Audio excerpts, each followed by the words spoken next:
വീട്ടിൽ പോവേണ്ടേ ചേട്ടാ, കണ്ടക്ടറോട് കൈകൂപ്പി വിദ്യാർത്ഥി.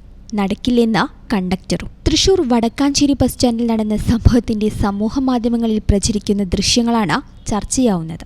ബസ് സ്റ്റാൻഡിനോട് ചേർന്നുള്ള സ്വകാര്യ സ്കൂളിലെ വിദ്യാർത്ഥികൾ സ്വകാര്യ ബസ്സിനരികിൽ വരിയായി കാത്തുനിൽക്കുന്നു. എന്നാൽ വിരലിലെണ്ണാവുന്ന കുട്ടികളെ മാത്രം കയറ്റിയ കണ്ടക്ടർ കൂടുതൽ പേരെ കയറ്റുന്നത് നടക്കില്ലെന്ന് വിദ്യാർത്ഥികളോട് ഉറപ്പിച്ചു പറയുന്നു. കണ്ടക്ടറോട് ബസ്സിൽ കയറാൻ അനുവാദം തേടുന്ന വിദ്യാർത്ഥി ഒടുവിൽ കൈകൂപ്പി പിൻവാങ്ങുന്നതും ദൃശ്യങ്ങളിൽ കാണാം. സംഭവത്തിനിടെ കണ്ടക്ടറോട് സംസാരിക്കുന്ന ഒരു വനിതയും ദൃശ്യങ്ങളിലുണ്ട്. സംസ്ഥാനത്ത് വനിതകൾക്കുള്ള സൗജന്യയാത്രാ പദ്ധതിയായ പ്രിയദർശിനി നടപ്പാക്കിയതിനു പുറകെ സ്വകാര്യ ബസ് മേഖല വലിയ പ്രതിസന്ധിയിലാണെന്ന് ചൂണ്ടിക്കാട്ടി സ്വകാര്യ ബസ് ഉടമകളും സംഘടനകളും രംഗത്തെത്തിയിരുന്നു. ഇതിനു പുറകെയുള്ള പ്രതിഷേധ ചുവടുവയ്പ്പാണ് വിദ്യാർത്ഥികളോടുള്ള ഈ കടുംപിടുത്തത്തിന് പുറകിലെന്നും ആരോപണം ഉയരുന്നുണ്ട്. നേരമിരുട്ടുന്നതിന് മുൻപ് വീടെത്താനുള്ള സാധാരണക്കാരായ കുട്ടികളുടെ ശ്രമത്തിന് വലിയ വെല്ലുവിളിയാകും ബസ് ജീവനക്കാരുടെ ഇത്തരത്തിലുള്ള സമീപനങ്ങളെന്നും വിലയിരുത്തലുകൾ ഉയരുകയാണ്.